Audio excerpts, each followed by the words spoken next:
Olá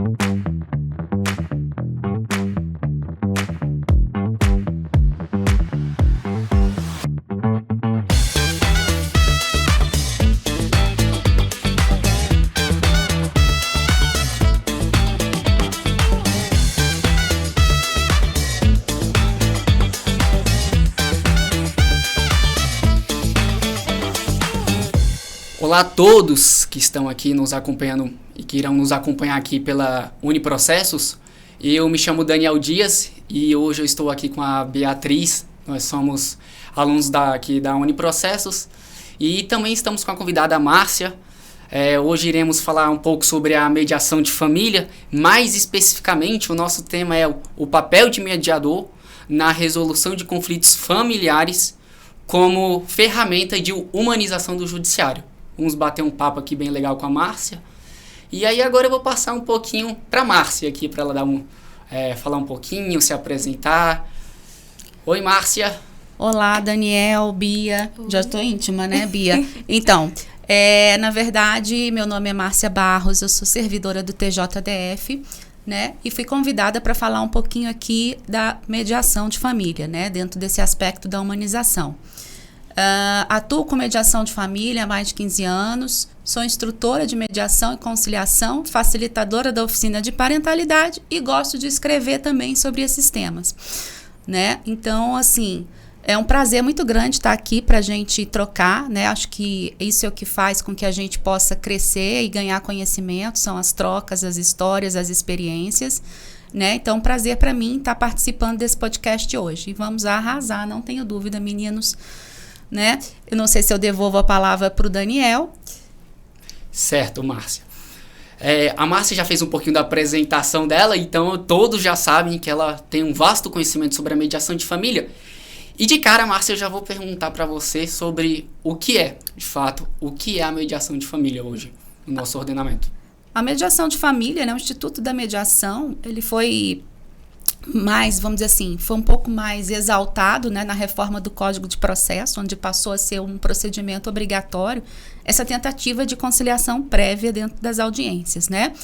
E em se tratando de família, a gente tem que ter um cuidado maior, porque as causas, as demandas são um pouco mais, vamos dizer assim, especiais, né? A gente precisa ter esse olhar cuidadoso para tratar da mediação de família. Mas a mediação em si é um procedimento na qual um terceiro ele é chamado para facilitar o diálogo entre as partes. A gente falando de um aspecto amplo da mediação. Certo. E nesse aspecto que você trouxe, Márcia, vamos primeiramente um aspecto mais macro do nosso. Qual a importância hoje do mediador para o nosso judiciário?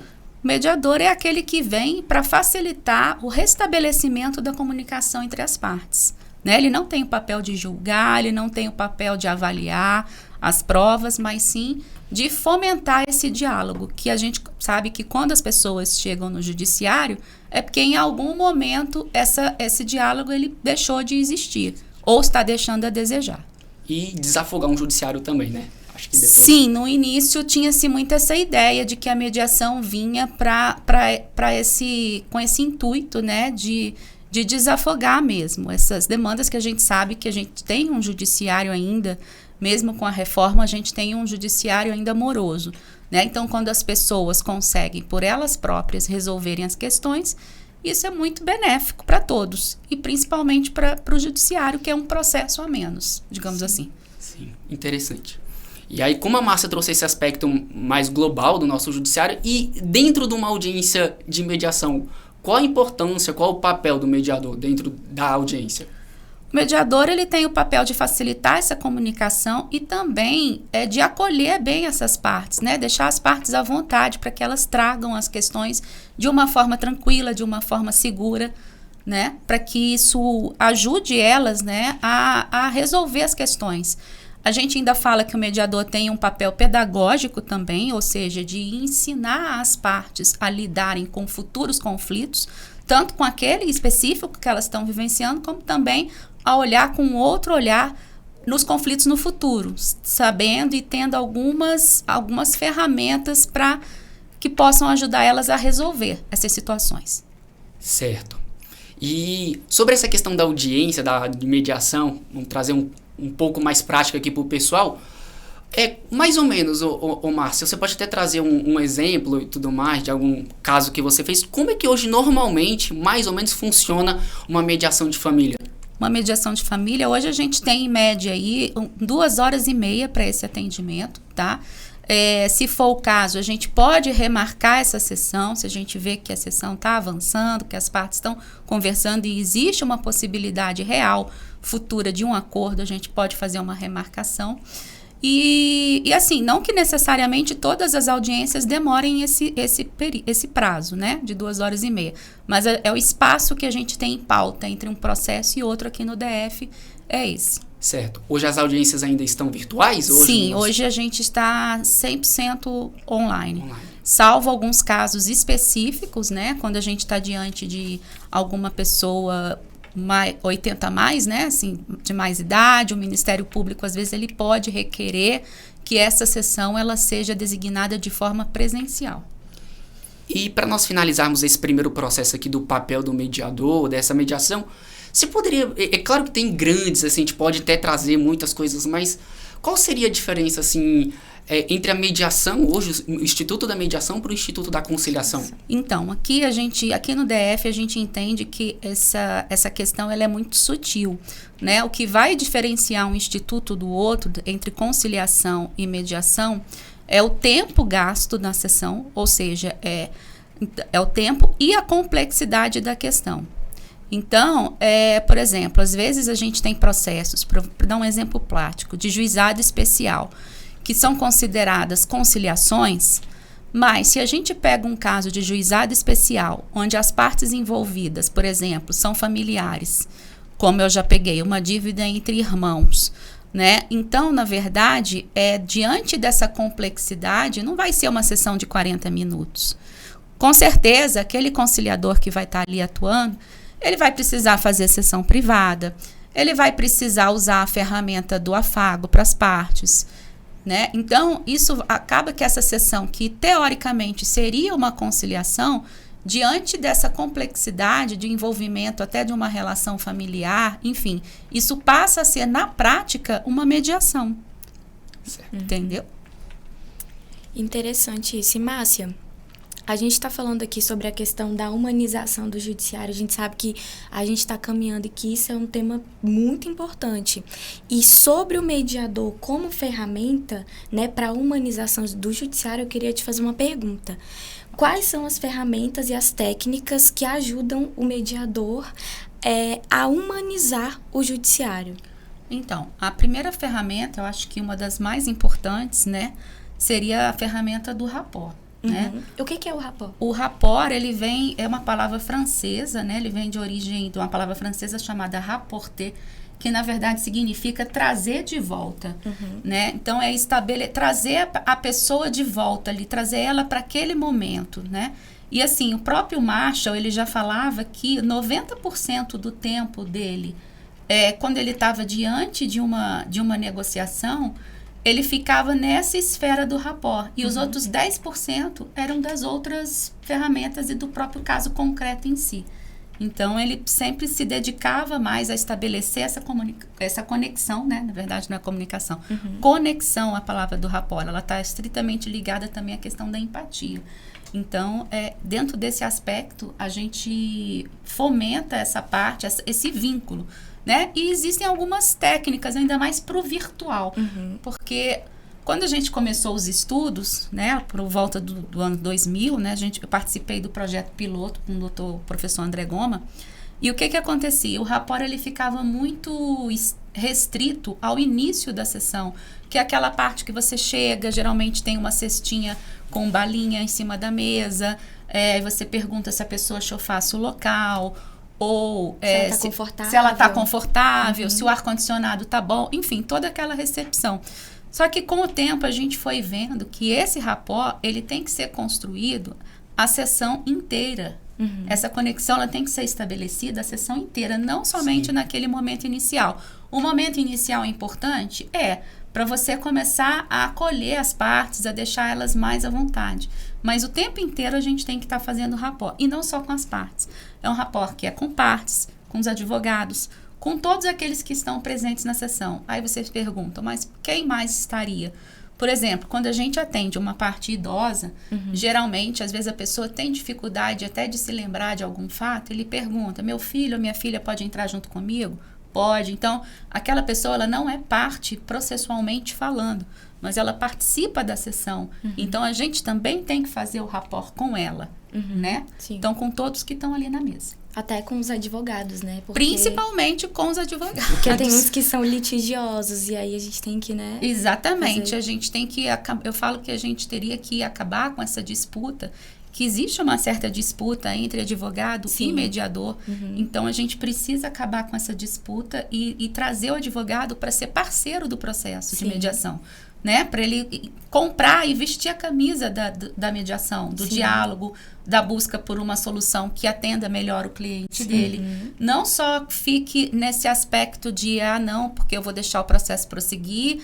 E às vezes a gente ouve algumas falas na sessão do tipo, não, porque para o meu cliente é mais vantagem que o processo prossiga, porque ele vai conseguir o que ele quer, enfim, e a gente não sabe se na prática vai ser bem assim. Se vai conseguir. Se vai conseguir de fato. E se a necessidade daquele cliente não seria, dentro do aspecto de família, acabar logo com esse processo, porque um processo judicial na área de família, ele é extremamente desgastante. Né? E principalmente para as partes. Para o mediador é desgastante? Às vezes sim, né? Porque lida com situações muito delicadas. Para o advogado, não sei. E assim, a gente sabe que para aquela parte, não é o ideal que esse processo perdure por 6 meses, 1 ano, 2 anos, enfim. Né? Ele quer resolver aquilo logo, de uma forma rápida. Né? E então o rapport é uma boa técnica, uma boa ferramenta para você...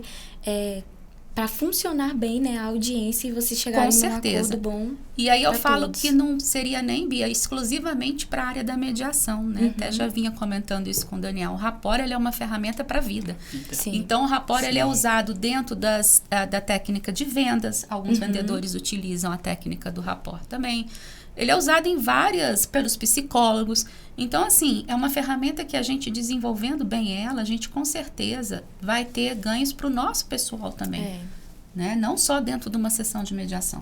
Só um parêntese, isso é uma coisa que a gente leva para a vida. A gente teve uma disciplina, né, sobre métodos. E são questões que a gente aplica na nossa vida e isso melhora muito a nossa comunicação, o modo como a gente vai resolver as questões do nosso dia a dia. Exatamente. Enriquece muito a gente, né? Eu sempre falo que quem bebe dessa água da mediação, da conciliação, não volta mais a ser o que era. Então, ele adquire um conhecimento que ele vai carregar para a vida prática deles. Sim, né? Isso é muito bom. E, Márcia, qual que é a importância da confidencialidade dentro da audiência? Então, essa questão, a confidencialidade, ela é muito importante. A gente sempre fala e frisa para as partes que aquela sessão ela não está sendo gravada, né? E também não está sendo gravada por nós, gestores das salas, né? Que abrimos a sessão. E também não pode ser reproduzida por nenhum dos presentes, né? Então, a gente frisa isso. E é engraçado que dentro do virtual a gente tem uma questão porque a gente não tem domínio absoluto dessa confidencialidade, né? Então, a gente tenta trazer para a parte essa ideia de que o interessante é que ela realmente esteja num lugar, que ela esteja sozinha ali, que não tenha mais ninguém naquele recinto. Mas a gente atende pessoas de todo o Distrito Federal, de todas as camadas sociais. E a gente sabe que, às vezes, as coisas não funcionam bem assim. Por exemplo, esses dias eu fiz a audiência da mãe com um bebezinho de colo, de 1 ano e pouco no colo, porque acho que ela não tinha com quem deixar. Eu não vou fazer a audiência? Aí eu pergunto para vocês, a criança está entendendo o que está acontecendo? Não está entendendo o que está acontecendo ali. Mas assim como ela está com essa criança pequena, pode ter uma outra criança perto, ouvindo, pode ter o atual companheiro dela ali ouvindo, e a gente não sabe, né, até onde fica restrita mesmo a só aquelas pessoas que estão ali com os quadradinhos no nosso visor. Sim. Né? Mas é uma forma de deixar a pessoa mais à vontade, sabendo que o que ela está trazendo ali, ao menos não vai ser trazido para o processo. Então, no caso de um não acordo, né? O que ela contou, as propostas que ela fez, se chegou a fazer algum tipo de proposta, eu não vou consignar nada em ata, né? Só vou dizer que não houve acordo e pronto. E aí, o processo segue. A pessoa se sente mais segura. Se sente mais segura de que ela pode conversar. Inclusive, a gente fomenta que ela traga não só os aspectos de ordem jurídica, processuais, até porque o mediador ele não vai fazer essa gestão, né, do que é da parte processual, mas que ela traga a situação que ela quer, de fato, ela quer resolver, os interesses reais, que são os interesses reais dela, né, as dores, os sentimentos, e isso tudo é trazido. Então, eu não poderia jamais colocar, né, que a parte, vamos dizer, fazer um relatório, que a parte, ao falar, se emocionou quando ouviu isso, enfim. Senão, são questões ali muito difíceis para as partes. E essa questão aí da confidencialidade, ela é importante. Só que ainda assim, a pessoa sabendo que aquela audiência ela é confidencial, às vezes a pessoa fica com vergonha, né? De falar alguma coisa. Às vezes pede desculpa porque se emociona, né? Então, assim, é um leque muito grande de situações que podem acontecer. Sim, a pessoa não sabe ali até onde que ela pode ir. Algumas pessoas, né? Por isso, exatamente por isso, que é importante você construir um bom rapport. Porque quando você constrói um bom rapport com as partes, você deixa elas à vontade e elas acabam se abrindo mais. Então, um bom rapport, ele vai passar pela escutativa, pelo acolhimento, por tudo isso. Então, por exemplo, se eu estou diante de uma audiência, né? Conduzindo uma audiência de mediação, eu não posso estar conduzindo a mediação, olhando para a pessoa e pegando o celular e fazendo assim, tá? A pessoa está falando, né? Contando a situação dela e eu estou lá no meu aparelho celular, né? Às vezes, quando eu preciso olhar vamos dizer assim, porque a gente trabalha no online, às vezes eu tô com o WhatsApp web aberto, porque também chega coisas do setor, em tempo real. Tem uma parte que tá com dificuldade de acesso, então às vezes eu tenho que olhar o WhatsApp. Então, quando eu vou olhar o WhatsApp, eu falo para a pessoa, assim, peço licença, falo assim, deixa eu só falar uma coisinha, eu tô aqui olhando pro lado, mas eu estou ouvindo a senhora, tá? Porque chegou uma mensagem do setor que eu preciso responder. Então, eu estou dizendo para ela que eu não estou deixando de dar importância ou não estou ouvindo o que ela está trazendo. Mas eu estou ali, naquele momento, também respondendo alguma demanda que chegou, que eu preciso fazer em tempo real. Sim, só não deixou de estabelecer aquela conexão que a pessoa precisa ter com você. Né? Exatamente. Para resolver. E sobre as sessões individuais? Porque a gente falou aqui que às vezes as pessoas ficam meio desconfortáveis e aí tem o uso das sessões individuais, né? Que é uma ferramenta também. São uma solução para isso e assim, ou a própria parte, ela pede essa sessão, ela fala assim, Márcia, eu queria conversar com você em separado. A gente fala dela na declaração de abertura, a gente explica que existe essa possibilidade de conversar individualmente com as partes e quando elas estão com os advogados, obviamente, com os advogados. E a gente explica também que caso elas precisem conversar com os advogados, se a gente vê que elas estão em ambientes distintos, elas podem pedir uma interrupção para fazer uma ligação para o advogado, né? Mas a sessão individual propriamente dita com o mediador, ela é usada em determinadas situações. Então, a gente precisa, não é em todos os casos que a gente chama as partes para uma sessão individual. Então, a sessão individual, ela vai ser quando a gente percebe que a parte está instável, ou seja, está emocionalmente abalada e está desconfortável ali naquele momento, a gente pede uma sessão individual para que ela possa se abrir, possa falar mais, a gente possa, vamos dizer, entre aspas, né, dar um colo melhor para aquela parte, né, para ela não se sentir desconfortável de trazer na frente do outro alguma questão que ela entenda que não é pertinente para trazer, né, e sim fazer de forma reservada. Ela pode ser feita também para o mediador, ele compreender melhor, porque às vezes a pessoa fala, e é tanta emoção, é tanta coisa que a gente, mediador, não entende o que de fato ela quer. Falou muito, mas mas e aí o que essa pessoa quer? E aí, se é uma pergunta que a gente vai fazer que pode deixar o outro desconfortável, a gente também pede uma sessão individual para estar entendendo melhor aquela situação. Lembrando que se a gente está ali com duas partes, né, que sejam com advogado ou não, a gente fez sessão individual com uma, ainda que a gente não tenha conteúdo nem motivo para fazer com a outra, né? Pelo princípio da equidade, a gente precisa também fazer essa sessão. Tem que fazer, né? Com as duas partes. Então precisa ter esse cuidado. Então o mediador precisa ter todo um feeling durante uma audiência. Exatamente, todo um feeling. E outra coisa, às vezes uma parte, ela passa, 20 minutos numa sessão individual. Conta coisas lá do início do relacionamento, conta dores, enfim, várias coisas. E aí, como é que a gente vai equilibrar esse tempo, né? Ficar mais 20 minutos com alguém que, de repente, não precisaria desse espaço todo, né? Então, a gente vai ponderando, até quando for falar com a outra pessoa, a gente fala assim, olha, a gente demorou mais um pouquinho, vou te ouvir, mas a gente precisou demorar mais um pouco com fulana de tal, porque ela entrou num conteúdo bem delicado, muito difícil, né? Para já dizer, olha, eu vou te ouvir, mas não vou te ouvir 20 minutos, até porque não tem sentido, a gente não tem necessidade. Mas por que você ouviu mais, entendeu? Para não dar margem a isso. Então tem que fazer o controle do tempo. Tem que fazer o controle do tempo também. Então, a sessão individual, ela tem essa finalidade de deixar a parte se esvaziar, de trazer, às vezes, algum entendimento que o mediador não conseguiu ter naquela fala inicial e ele precisa aprofundar em alguns aspectos, né? Ou para estabilizar, de repente, uma parte muito irritada que está interrompendo toda hora. Aí você chega assim, mas poxa, o que essa pessoa... Então, vamos fazer uma sessão privada? Então, a gente já começa logo com quem... entre aspas, está perturbando a sessão. E aí ajuda bastante, né? Porque você pode perguntar para a parte, né? Se você pode compartilhar com a outra parte o que você escutou dela. E aí você consegue trazer coisas que você não trouxe ali quando estava todo mundo junto, né? Exatamente. E é muito importante você ter feito essa pergunta, Bia, porque, na verdade, a gente precisa saber o que a gente pode levar ou não da sessão individual para outra parte. Porque, às vezes, ela mesma fala, olha... aquela parte que eu disse que ele fez isso, ou que ela fez aquilo, isso aí você não conta, não.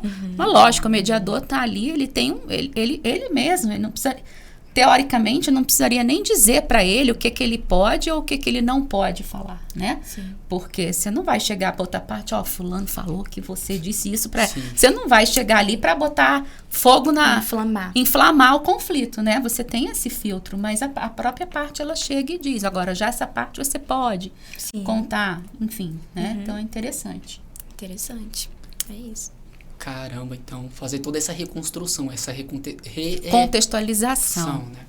Então, assim, eu falo ainda mais em questão de família, né, Márcia? É um verdadeiro desafio, porque, diferentemente de outros, né, envolve família, emoções, sentimentos. Sim, todas essas emoções, esses sentimentos envolvidos, dificilmente vai ser coisa positiva. Vai envolver mágoa, vai envolver frustração, né? Vai envolver raiva. E aí você tem que recontextualizar isso tudo. É muito desafiador fazer esse filtro. Sim. E indo já para a parte final dessa nossa conversa, desse podcast, dá para nós falarmos uma manhã todinha, né, Márcia, sobre esse assunto, mas devido ao tempo, eu queria uma pergunta mais pessoal, uma opinião da Márcia sobre o que ela acha dessa questão da humanização do nosso poder judiciário como um judiciário mais humano e não apenas litigioso. O que você acha dessa evolução do nosso atual Código de Processo? Eu acho que está caminhando para isso, né? E eu acho que a tendência não é só uma humanização do judiciário em si, né? É uma humanização de toda e qualquer esfera. Precisa-se urgentemente de vir essa humanização. Hoje a gente está muito conectado em muitos dispositivos, né, com redes sociais, enfim, mas a gente está muito desconectado da gente e do outro. E humanizar esses processos para a justiça eu acho fundamental. Então, a reforma do CPC, que trouxe essa ferramenta, né, esse instituto da mediação e da conciliação com essa obrigatoriedade da fase inicial do processo, isso já vem ao encontro dessa humanização que o judiciário quer imprimir, né? Porque, assim, eu vejo que resolver situações em específico da área de família, ou melhor, deixar o judiciário resolver essas questões, sempre isso vai agradar a um e não vai agradar a outro. Vai estar sempre alguém insatisfeito.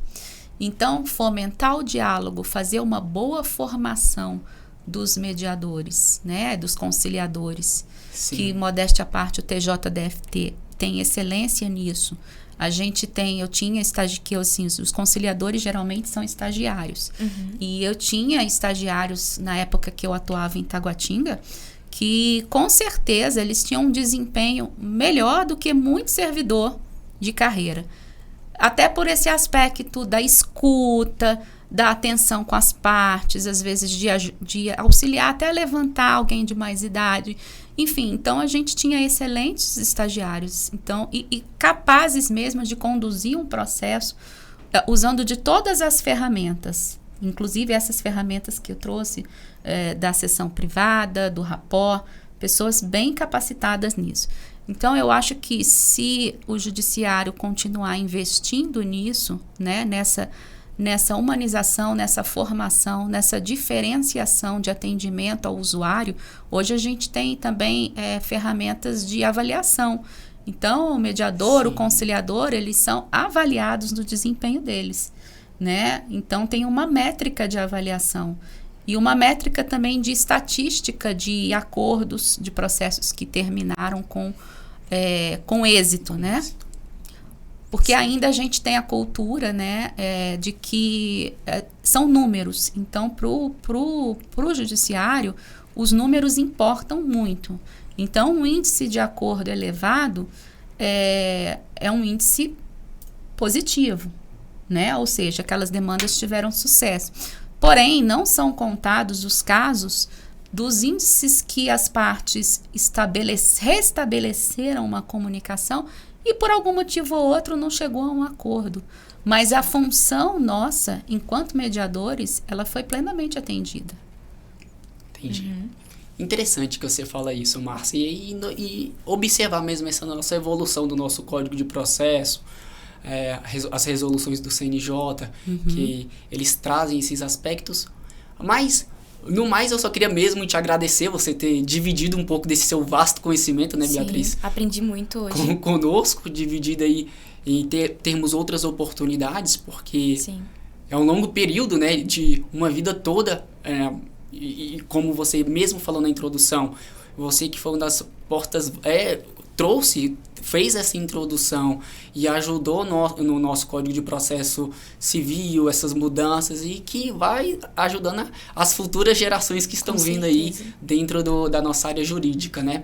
Exatamente. E assim, eu acho fundamental também o meio acadêmico investir nessa formação dos MASCs, né? Dos métodos adequados. Não são mais métodos alternativos, são métodos adequados de solução de conflito.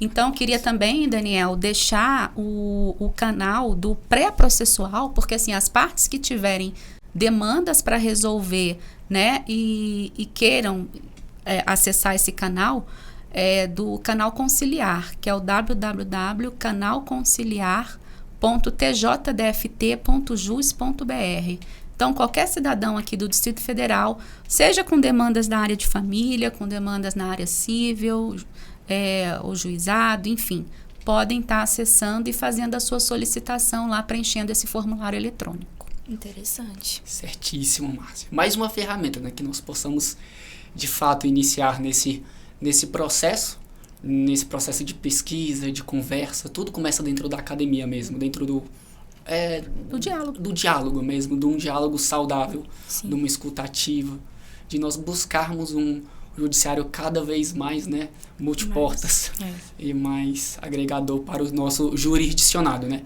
Com certeza. E aí nós agora finalizamos, de fato, né?